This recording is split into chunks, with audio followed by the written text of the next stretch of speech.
കാത്തിരിപ്പ് കേന്ദ്രങ്ങളും സ്മാർട്ടാക്കിയിരിക്കുകയാണ് ദുബായ്. ദുബായിലെ 141 ബസ് ഷെൽട്ടറുകളാണ് കാലോചിതമായി പരിഷ്കരിച്ച് നിർമ്മാണം പൂർത്തിയാക്കിയതെന്ന് Dubai roads and transport authority അറിയിച്ചു.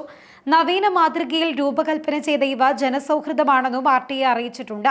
ദുബായിൽ മൊത്തം 762 കാത്തിരിപ്പ് കേന്ദ്രങ്ങളിൽ 141 എണ്ണമാണ് കൂടുതൽ സൗകര്യങ്ങളോടെ പുതിയ രൂപത്തിലേക്ക് മാറ്റിയിരിക്കുന്നത്. ശേഷിച്ചവയുടെ നിർമ്മാണം അടുത്ത വർഷത്തോടെ പൂർത്തീകരിക്കുമെന്നും അധികൃതർ അറിയിച്ചിട്ടുണ്ട്. ബസ്സുകളുടെ റൂട്ട് മാപ്പ്, സമയക്രമം തുടങ്ങിയവ വേഗത്തിൽ അറിയാനുള്ള സ്ക്രീനുകൾ പുതിയ ഷെൽട്ടറുകളിൽ സ്ഥാപിച്ചിട്ടുണ്ട്. UAEയുടെ ഭിന്നശേഷി സൗഹൃദ നയം പാലിച്ചാണ് നിർമ്മാണം എന്നതിനാൽ അംഗപരിമിതർ ഉൾപ്പെടെയുള്ളവർക്ക് ഈ സൗകര്യം പ്രയോജനപ്പെടുത്താനാകും. നവീകരിച്ച ബസ് ഷെൽട്ടറുകൾ വർഷത്തിൽ 18.2 കോടി ആളുകൾ ഉപയോഗിക്കുമെന്നാണ് RTA കരുതുന്നത്. ഇവയുടെ ചില കാത്തിരിപ്പ് കേന്ദ്രങ്ങൾ 10ലേറെ റൂട്ടുകളിലേക്കുള്ള യാത്രക്കാർക്ക് ഉപയോഗിക്കാനും സാധിക്കുന്നതാണ്. മറ്റുള്ളവ 1ലേറെ റൂട്ടുകളിലേക്കുള്ളവർക്കും ഉപയോഗപ്രദമാണ്. പൊതുഗതാഗത അടിസ്ഥാന സൗകര്യങ്ങൾ മെച്ചപ്പെടുത്തി ദുബായ് നിവാസികൾക്കും സന്ദർശകർക്കും മികച്ച സേവനം ഉറപ്പാക്കുന്നതിന്റെ ഭാഗമായാണ് പരിഷ്കാരങ്ങളെന്ന് RTA chairman Mattar Al Tayer പറയുകയുണ്ടായി. അതേസമയം പ്രവാസികൾക്കടക്കം ആശ്വാസം നൽകുന്ന പുതിയ നീക്കവുമായി Dubai roads and transport authority രംഗത്തെത്തിയിരുന്നു. ദുബായിൽ സിറ്റി ബസ് ശൃംഖലയും ഇന്റർസിറ്റി ബസ് സർവീസും വ്യാപിപ്പിക്കാനുള്ള ആലോചനയിലാണ് RTA. പബ്ലിക് ബസ് സർവീസുകളുടെ ഉയരുന്ന ആവശ്യകത കണക്കിലെടുത്താണ് തീരുമാനം കൈക്കൊണ്ടിരിക്കുന്നത്.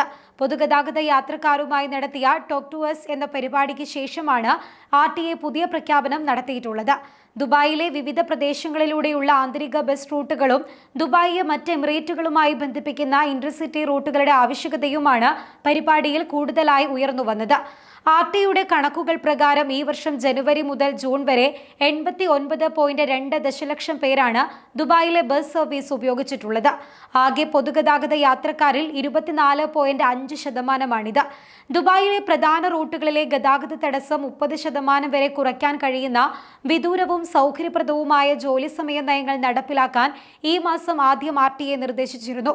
ചരക്ക് വാഹന നിയന്ത്രണങ്ങൾ വിപുലീകരിക്കുക, ബസ്സുകൾക്കും ടാക്സികൾക്കും വേണ്ടിയുള്ള പ്രത്യേക പാതകൾ വർദ്ധിപ്പിക്കുക, താമസക്കാരെയും സന്ദർശകരെയും സ്വകാര്യ വാഹനങ്ങൾക്ക് പകരം പൊതുഗതാഗതം ഉപയോഗിക്കാൻ പ്രോത്സാഹിപ്പിക്കുന്നതിന് ആദ്യ അവസാന മൈൽ ഓപ്ഷനുകൾ എന്നിവ ഉൾപ്പെടെയുള്ള പുതിയ ട്രാഫിക് ഡിമാൻഡ് മാനേജ്മെന്റ് നയങ്ങൾ തുടങ്ങി കൂടുതൽ പൊതുഗതാഗത ഉപയോഗവും RTA പ്രോത്സാഹിപ്പിക്കുന്നുണ്ട്. അതോടൊപ്പം ദുബായ് ഗ്ലോബൽ വില്ലേജിലേക്കുള്ള 4 പ്രത്യേക ബസ് റൂട്ടുകളിൽ Dubai roads and transport authority service പുനരാരംഭിച്ചിരുന്നു. റാഷിദിയ ബസ് സ്റ്റേഷനിൽ നിന്നുള്ള റൂട്ട് 102 ഓരോ 60 മിനിറ്റിലും സർവീസ് നടത്തുന്നുണ്ട്. യൂണിയൻ ബസ് സ്റ്റേഷനിൽ നിന്ന് റൂട്ട് 103 സർവീസ് 40 മിനിറ്റ് ഇടവേളയിലും, അൽ ഗുബൈബ ബസ് സ്റ്റേഷനിൽ നിന്നുള്ള route 104, mall of the Emirates bus സ്റ്റേഷനിൽ നിന്നുള്ള റൂട്ട് 106 എന്നിവ 60 മിനിറ്റ് വീതം ഇടവേളകളിലുമാണ് സർവീസ് നടത്തിവരുന്നത്.